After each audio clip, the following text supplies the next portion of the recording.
Welcome to the first episode of Safe. Our first event is a base launch. As per our schedule, this launch started on day 10.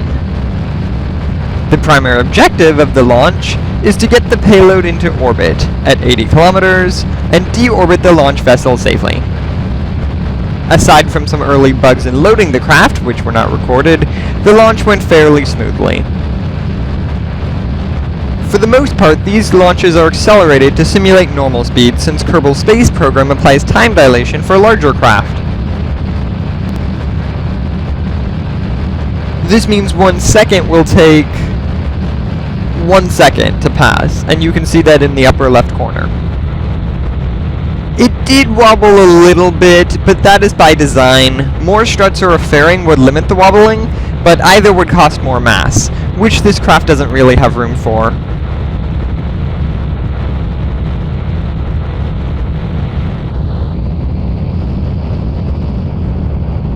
My solution was throttling down the thrust, as you saw, and hardly affects the payload vessel at all.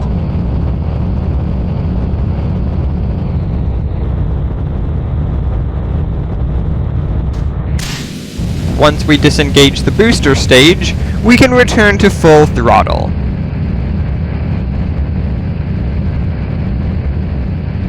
At this point, the craft is still in atmosphere and therefore not stable enough for a serious gravity turn.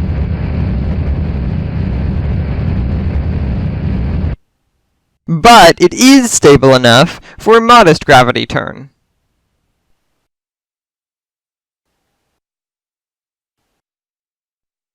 The exception to the 1 times acceleration is where the engines are off.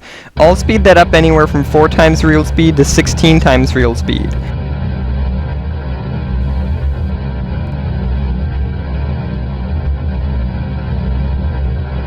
If atmosphere didn't prevent time acceleration in-game, I would do this anyways.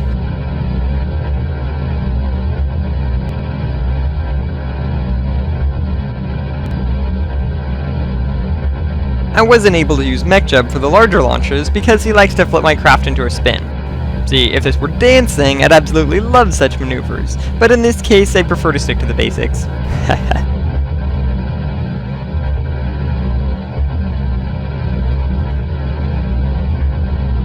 Once it's in orbit, however, MacLeod behaves quite well, so I'll let him take the wheel.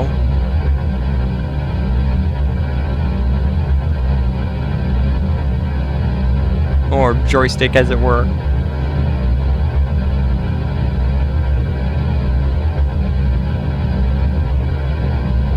Or mouse and keyboard, since I don't use a joystick.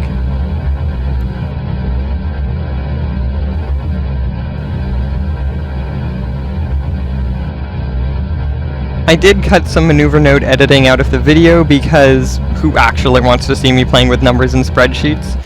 This isn't EVE Online, where that's the whole game. This is Kerbal's space program, where we launch rockets into outer space and maneuver them around with massive controlled explosions.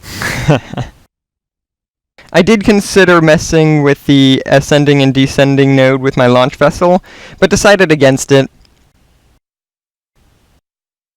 Just like I considered using Moon for a gravity assist. While possible and helpful, such maneuvers complicate matters too much for my tastes. I did, however, decide to fine-tune my apoapsis and periapsis to 80 kilometers by 80 kilometers. One thing I accidentally cut was transferring fuel from the inner containers to the outer containers. The outer containers feed the inner tank, so the inner tank empties last, and that proves to be a problem when the outer engines can't operate because they were too philanthropic with their fuel, giving it to the center engine.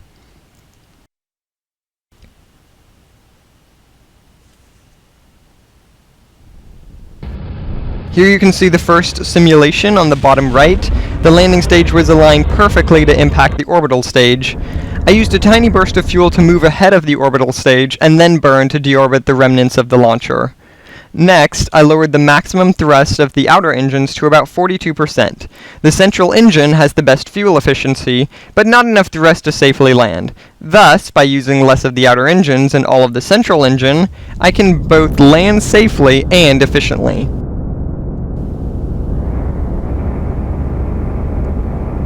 In hindsight, 25% or even 30% would probably have been better, but if I was always looking at things in hindsight, I'd run into a post or something.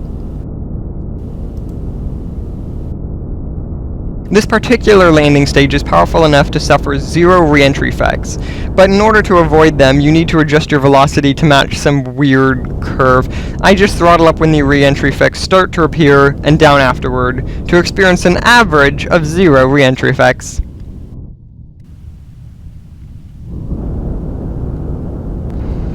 Simulation time. There were 6 simulations prior to the actual landing. Most of them failed due to traveling too fast. The G-forces that the parachutes experienced were enough to rip the parachutes and adapters off the vessel. Landing without parachutes is possible, but usually results in big explosions. The other simulations failed due to landing on a slope, at which point the rocket will stop, drop, and roll, and then explode. Our final landing was safe, however. This is the crew transport vessel, which is transporting 8 crew to our orbital vessel, which it launched on day 10. The crew transport vessel was launched around day 57, which is right before the transfer burn the orbital vessel made to go to Duna. This way, instead of sitting around in a cramped spacecraft orbiting Kerbal, bored out of their minds for months, my Kerbals can be sitting around a cramped office on Kerbal, bored out of their minds for months. There were a couple of cuts due to annoyingly fast camera changes, but no actual issues with the launch. For this vessel, I did use ascent guidance because the craft is stable enough to handle the more sharp gravity turn. However, said gravity turn tends to heat the craft's exterior a bit towards the end. More importantly, however, the ascent guidance enables us to rendezvous with the orbiting craft more easily.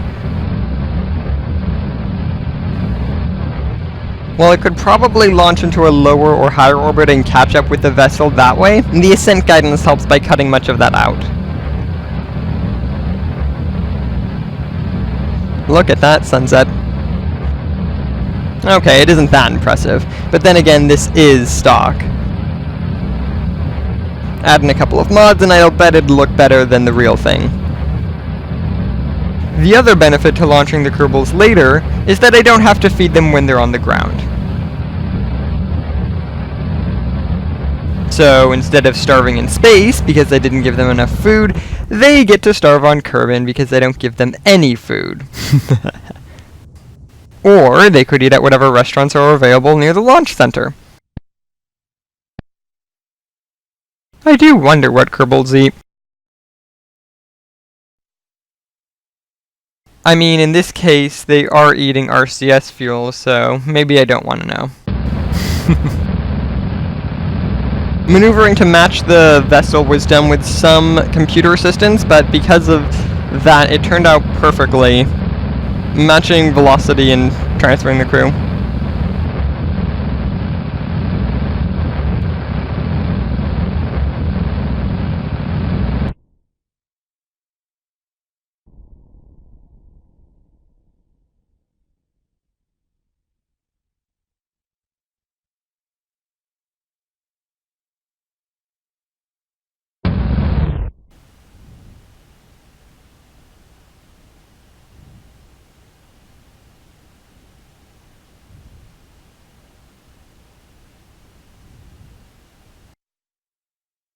Transferring the crew was fairly easy. I started with the lower ranking members in the ship in the hitchhiker before finishing off with the captain in the top of the ship.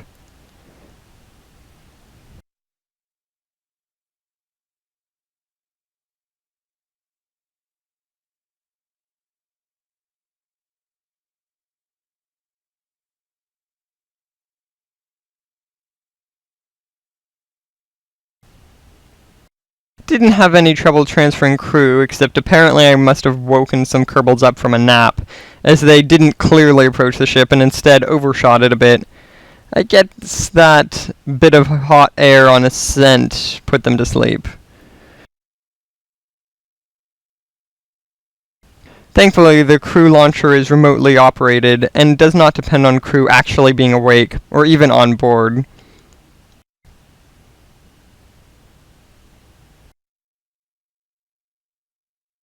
After some fiddling, I managed to transfer each pair of crew members into their own habitat in order to fulfill the challenge requirements of having double the housing space for long-term habitation.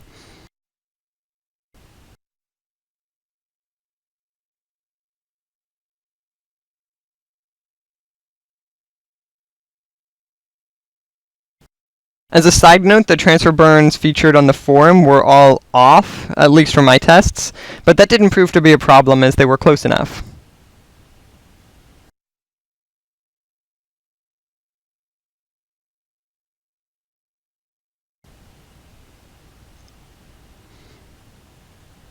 Finally, the captain leaves his vessel.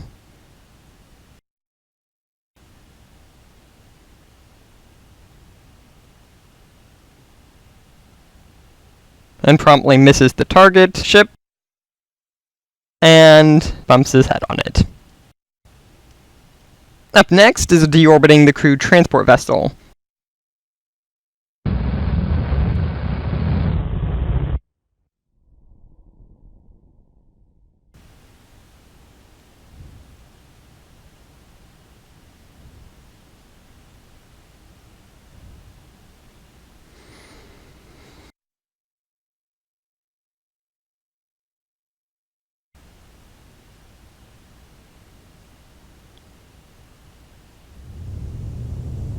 This vessel enters a lot hotter than the base launcher because I didn't spend as much time on it.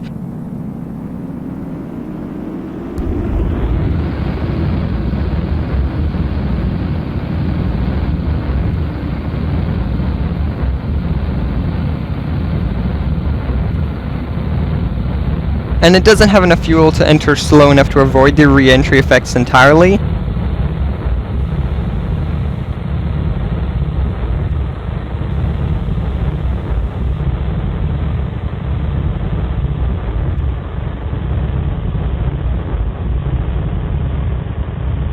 Nevertheless, nothing is burned too badly.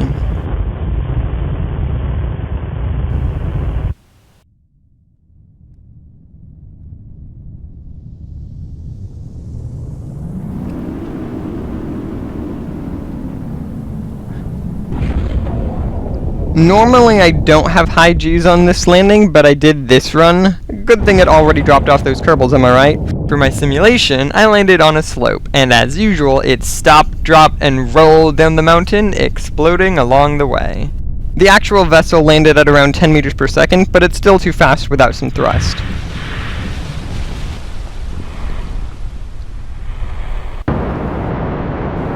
This is the first of our 2 burns for our 2 Duna transfer burn.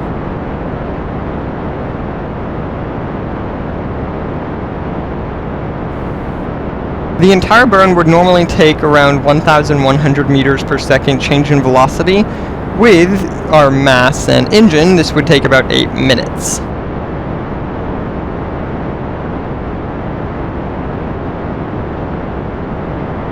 However, I chop it into 2 separate burns equally. One takes place in orbit early, expanding my apoapsis, and the other takes place at the same point, which happens to be my periapsis, and extends it right onto a transfer to Duna. I divided them equally, but in hindsight it might have been better to bias the first burn with a longer burn.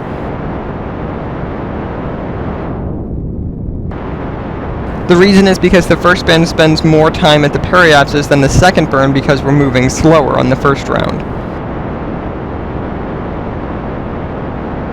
Therefore, a longer burn would be better centered at periapsis, which is where burning is most efficient. During the break between burns, I'll transfer some fuel from the top to the bottom, since it doesn't automatically use that fuel. During the burn, some parts get the closest they'll get to, apart from the Duna aerobraking, to overheating and exploding. This is because nuclear engines generate a lot of heat. However, they don't generate enough heat to actually explode, so we're good. After the burn, we'll skip ahead a few weeks to the correction burn, midway on our journey to Duna.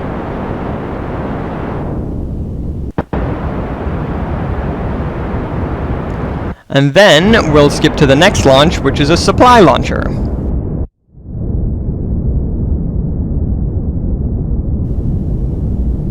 Surprise, 2 simulations.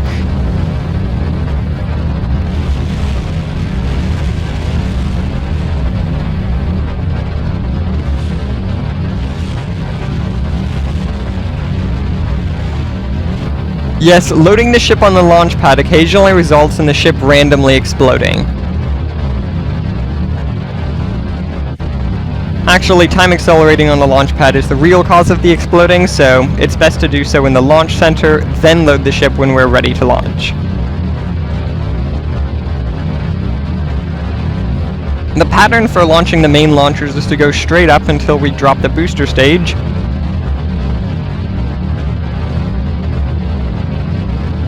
after which we aim at the orbital prograde until we reach about 80 to 81 kilometer apoapsis. We then move toward a horizontal position and set a circularization burn outside the atmosphere, which is 70 kilometers. We'll let MacLeod do that burn because by then we're out of the atmosphere.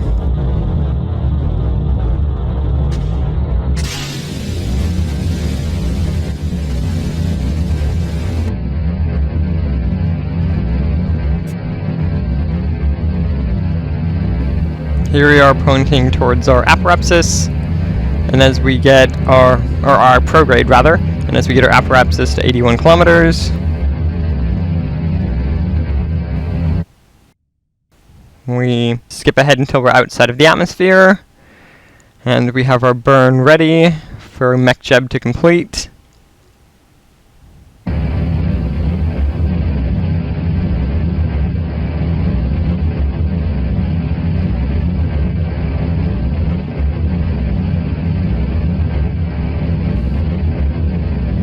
Unlike the crew transport vessel, this burn takes a while since we're trying to go 2,000 meters per second faster.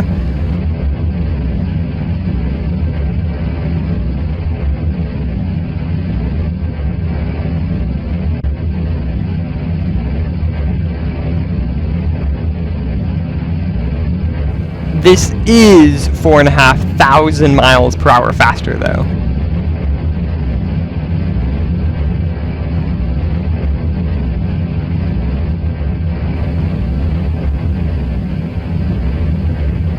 So it's fine if it takes a couple of minutes to achieve.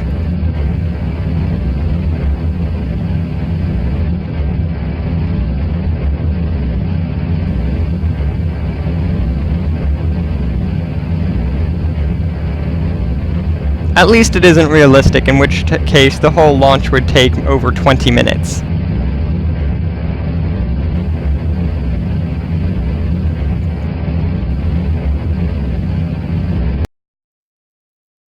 I then correct my apoapsis.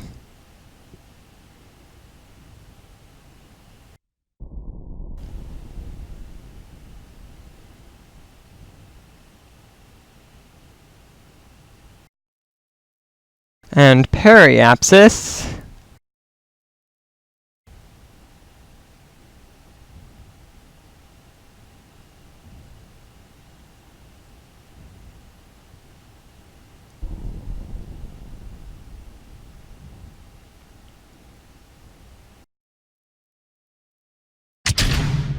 Before disconnecting and deorbiting the launcher stage to land.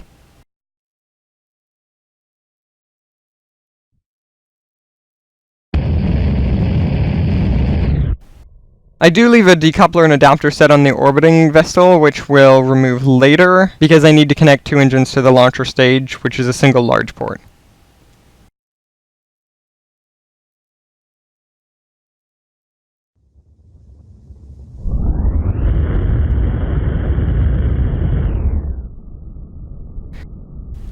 Disconnecting them earlier results in some explosions, which doesn't help with our 2 Duna transfer burn.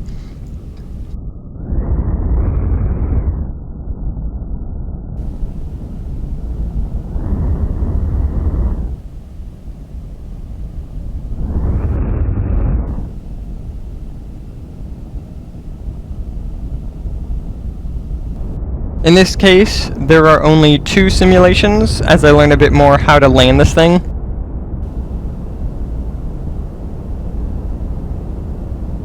The speeds required to prevent parachutes from burning are actually pretty specific.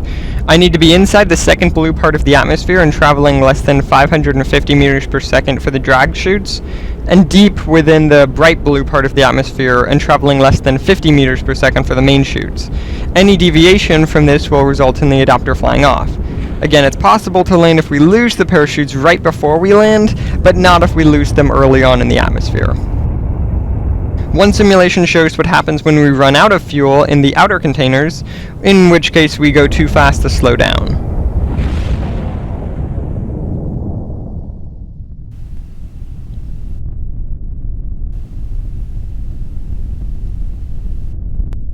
This concludes the video.